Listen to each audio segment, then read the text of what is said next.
তো জামাতের মতো একটা দল যে মনে করেন, সে যদি মনে করেন ম্যাক্সিমাম তার 12% ভোট এসছে, হ্যাঁ, তার মানে ভোটের শতাংশ হিসেবে তার 36টা সিট পাওয়ার কথা 300 সিটের পার্লামেন্টে, কিন্তু সে পেল মনে করেন 6টা বা 10টা বা 12টা, তাহলে সে চাইবে না যে 36-এ যেন তার হয়? সে তো এটা চাইবে। তো সে পিআর নিয়ে লাফালাফি করবে, এটাকে তাকে দোষারোপ করার কোনো উপায় নেই। এবং কিছু দূর আমি তাকে সাপোর্টও করি, কারণ আমি নিজেও পিআর চাই, কিন্তু আমি একটা কক্ষে পিআর চাই। কেন আমি একটা কক্ষে পিআর চাই? কারণ আমরা দেশ বিদেশে যত ইলেকট্রাল সিস্টেম দেখেছি, আমরা দেখেছি সবচেয়ে ফলপ্রসূ, মানে জনগণের আওয়াজটা গণতান্ত্রিক মঞ্চে সবচেয়ে ভালোভাবে আনতে পারে মিক্সড সিস্টেম। মিক্সড মানে কি, যে ওই এফপিটিপি আমাদের এখন যেটা আছে এটাও থাকবে, আবার পিআর এটাও থাকবে, এই দুটো মিলিয়ে যদি থাকে মিক্সড, এটাতে সবচেয়ে ফলপ্রসূ হয়।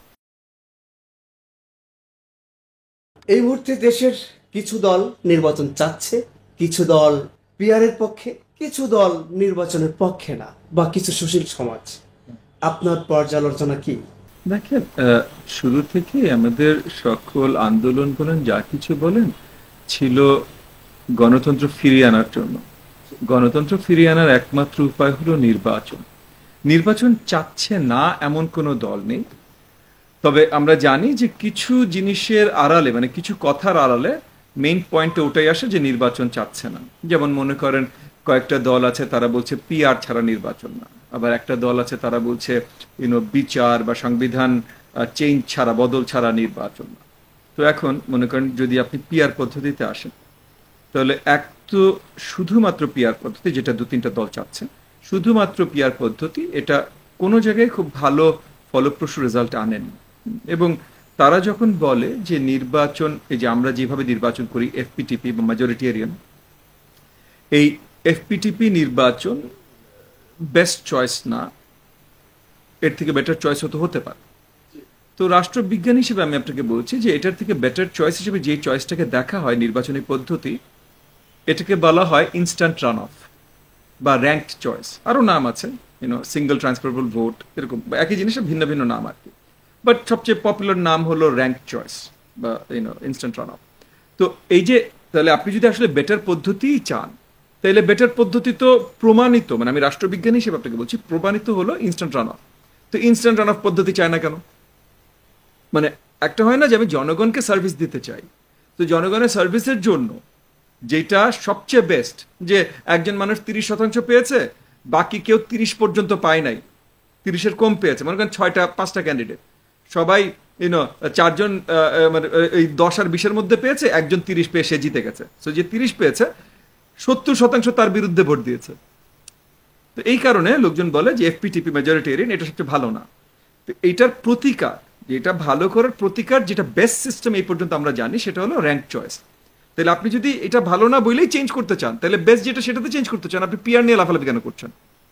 তার মানে তাদের মূল লক্ষ্যটা আসলে এটা ইমপ্রুভ করা না, তাদের মূল লক্ষ্যটা হলো তারা কি পেতে পারে এই নিয়ে দৌড়ঝাঁপ করা।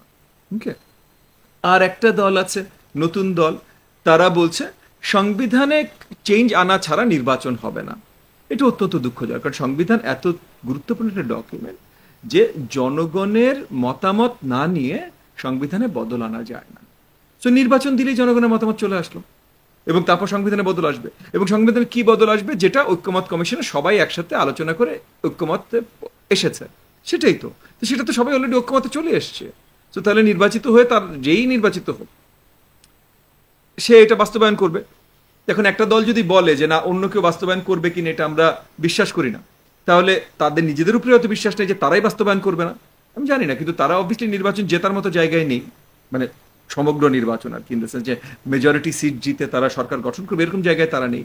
তার জন্য হয়তো তারা লাফালাফি করছে, এরকম এরকম আলোচনা আছে।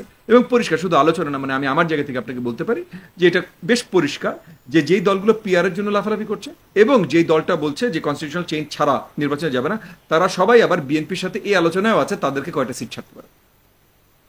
সো এগেন আপনি বুঝতে পারছেন যে জিনিসগুলো আসলে একটু টালমাটাল করার একটা আপনার প্রচেষ্টা, এটা অত্যন্ত দুঃখজনক। তবে আমি বিশ্বাস করি যে আলটিমেটলি সবাই সুন্দরভাবে ইলেকশনে যাবে, ইলেকশন সুন্দরভাবে হবে। আর সুশীল সমাজের কোনো অংশ যদি নির্বাচন না চায়, বা অনেক অংশ অনেক কিছু চায়, অনেক কিছু চায় না, সেটা নিয়ে বাংলাদেশে 18 কোটি জনগণের আপনার ভাগ্য নির্ধারণ হবে। এটা কেউ কেউ বলছে যে পিয়ার পদ্ধতি ভারতের আমদানি, বা ভারত এটা কতটুকু সত্য? এটা আমার কাছে একেবারেই সত্য বলে মনে হয় না। তবে তবে আহ, ভারত বা ভারতের পররাষ্ট্রনীতি এবং ভারতের কিছু ওই যে আপনার ইনস্টিটিউশনস, কিছু আপনার এসপিওনাজ ইনস্টিটিউট, স্পাই ইনস্টিটিউশন বা এগুলো বাংলাদেশের রাজনীতিতে গত 15 বছর বা গত 17-18 বছর যেভাবে হস্তক্ষেপ করেছে, প্রথমে করতে চেষ্টা করেছে এবং পরে করেছে, তারপর কোনো কিছুর সাথে আসলে ভারতের দুষ্টু কোনো সম্পৃক্ততা আছে কিনা এটা হঠাৎ করে পরিষ্কার করে বলা মুশকিল। যদি সেই জিনিসটা না থাকতো তাহলে আমি আপনাকে বলতাম যে ভারতে তারা তাদের জাতীয় নির্বাচনে পিআর বড়ভাবে কোনো ব্যবহার নাই। তাদের কিছু পিআর ব্যবহার আছে কিছু লোকাল নির্বাচনে, বা জাতীয় নির্বাচনে পিআর এর কোনো ব্যবহার নাই। সো যারা নিজেরাই ব্যবহার করে না তারা অন্য কোথাও ঠেলবে এটা ব্যবহার করার জন্য, এটা বিশ্বাসযোগ্য না। একই সাথে আমি আপনাকে বলতাম যে ভারত মানে ভারত যেভাবে ভারতের পররাষ্ট্রনীতি যেভাবে কাজ করেছে গত 15, 16, 17 বছর, এবং আওয়ামী লীগ সেটাতে যেভাবে সহযোগিতা করেছে, তাতে আমরা বুঝে নিতে পারি যে জামাত একটা দল যেটা ভারত তাদের বিরোধী হিসেবে দেখত। এমন একটা পদ্ধতি ভারত চাইবে যেটাতে জামাতের অনেক বেশি ভোট আসে, এটাও বিশ্বাসযোগ্য হয়তো না। সো এই কারণে আমি বলছি যে আমার মনে হয় না এখানে এর কোনো হস্তক্ষেপ আছে। তবে আমি তারপরে এটা অ্যাড করছি যে গত 17-18 বছর যেসব কাজ তাদের এই অর্গানাইজেশনগুলো করেছে বা স্পাই ইনস্টিটিউশনগুলো করেছে, তারপর আসলে কোনো কিছু অবিশ্বাস্য হবে না। সো এটাও একটু চিন্তা করে নিতে হবে। অনেকে বলছেন যাদের জনসমর্থন কম তারাই পিআর চায়, আপনি কি বলবেন? এটা হতেই পারে, এবং তাদের চাওয়াটাও যে অনৈতিক তা না। মনে করেন একটা দল, যেমন মনে করেন আপনি যদি জামাতের কথা ধরেন, হ্যাঁ, জামাত এর আগে বাংলাদেশের নির্বাচনে 12% থেকে 4% পর্যন্ত ভোট পেয়েছে। 4% ভোটে ইউজুয়ালি আপনি ধরে নিতে পারেন কোনো সিট পাবে না। হতেই পারে 2-3টা সিট তবুও পেয়েছে, ওই এলাকাগুলো একটু বেশি ভোট ছিল, বাট বেশি সিট পাবার কথা না। কিন্তু 4% ভোট হিসেবে যদি সিট ধরেন তাহলে এটা 12টা সিট। 12% ভোট হিসেবে যদি সিট ধরেন তাহলে 36টা সিট।